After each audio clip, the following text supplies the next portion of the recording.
Our gospel today is from the Gospel of Mark, chapter 16. When the Sabbath was over, Mary Magdalene and Mary, the mother of James, and Salome brought spices so that they might go and anoint him. And very early, on the first day of the week, when the sun had risen, they went to the tomb.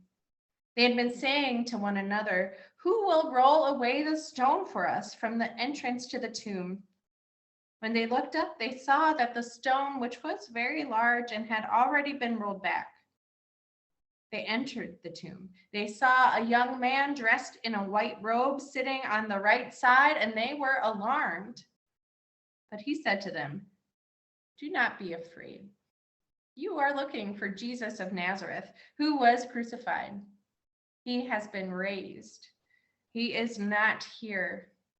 Look, there is the place they laid him. But go, tell his disciples and Peter that he is going ahead of you to Galilee. There you will see him just as he told you." So they went out and fled from the tomb, for terror and amazement had seized them, and they said nothing to anyone, for they were afraid. This is the gospel of the Lord. Thanks be to God. This is how the Gospel of Mark originally ended. A little bit later, someone went back and tried to tidy it up, clean it up a little bit, make it a little more joyful. But originally, it ended with fear and terror and amazement and silence all wrapped up into one. No Jesus speaking, no wounds prodded, not even any obvious angels. Just the women arriving early in the morning, unprepared, even for what they expected to find.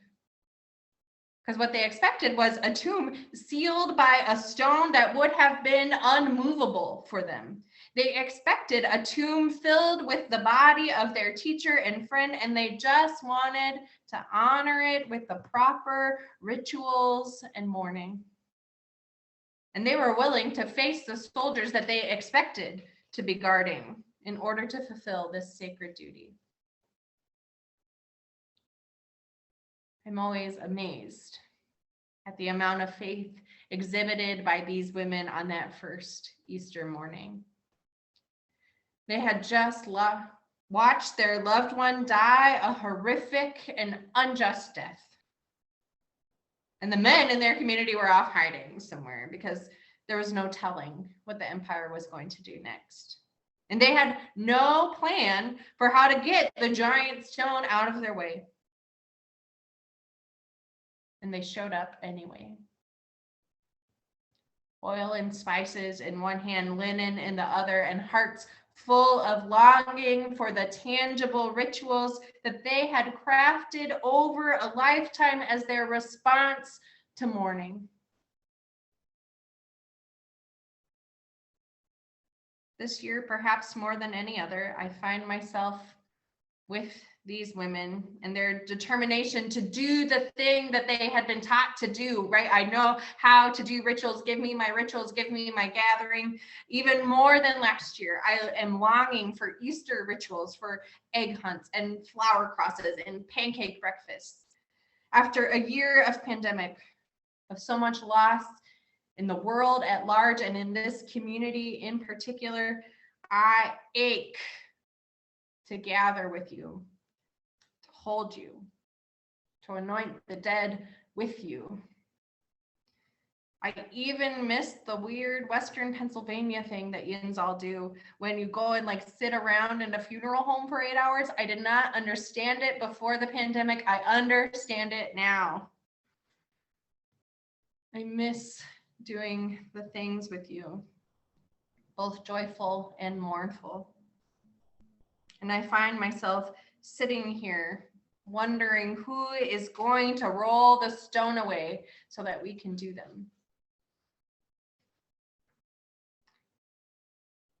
And yet it is not the performance of ritual that the stone rolls away for, as faithful as that action was. The stone was rolled away to reveal that the world had been turned upside down and death was no longer in charge. Despite all the expectations to the contrary, it was not up to these women to claim the body of Jesus. God had already named and claimed and raised that body, and he was off doing resurrection work, proving once again that our dearly beloved, our beautiful, our meaningful rituals are always more for us than they are for God, which is a little terrifying. It's scary to think that we're not really in control and God is going to do what God is going to do, even if it is beyond our expectations, even if it is beyond our wildest imaginations. Maybe that's why the women initially react to this gospel, this good news, with silence. There's a lot to process in what this strange random person has told them. And I don't blame them for taking some time to hold on to what they have just experienced.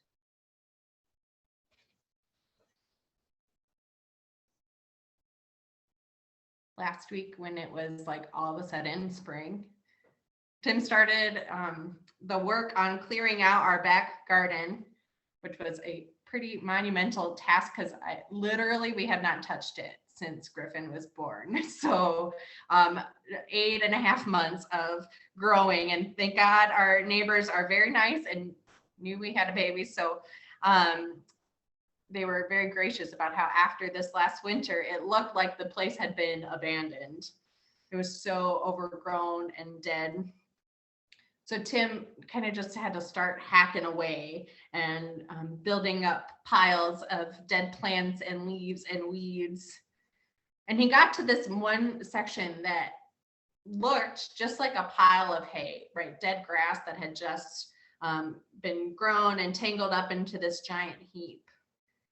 And he literally just like picked it up and uncovered a bunch of fully grown, fully bloomed daffodils. Not just one or two, but like 5 or 6 and 5 or 6 other buds that were just beginning to open. These flowers, which we had not planted or tended or cared for, had grown and bloomed even while covered by death. And were this beacon of new life in our otherwise dreary garden.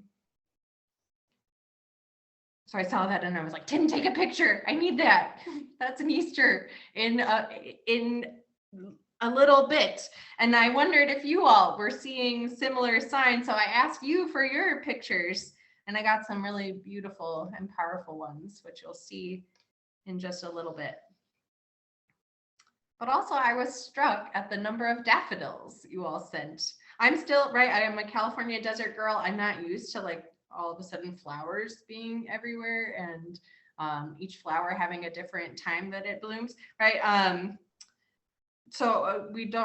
wasn't used to daffodils before coming to Pittsburgh, but based on these pictures, you'll see that it is a resilient, little, bright, happy flower, which I'm sure you all know because you're all Pittsburghers and you're like, oh yeah, duh. But I didn't. So then I went down the Wikipedia rabbit hole, like you do, researching daffodils. And of course, the daffodil is often used in Easter imagery because it blooms right around this time, no matter the condition. It's a sign written on creation that God will make new life happen, no matter what.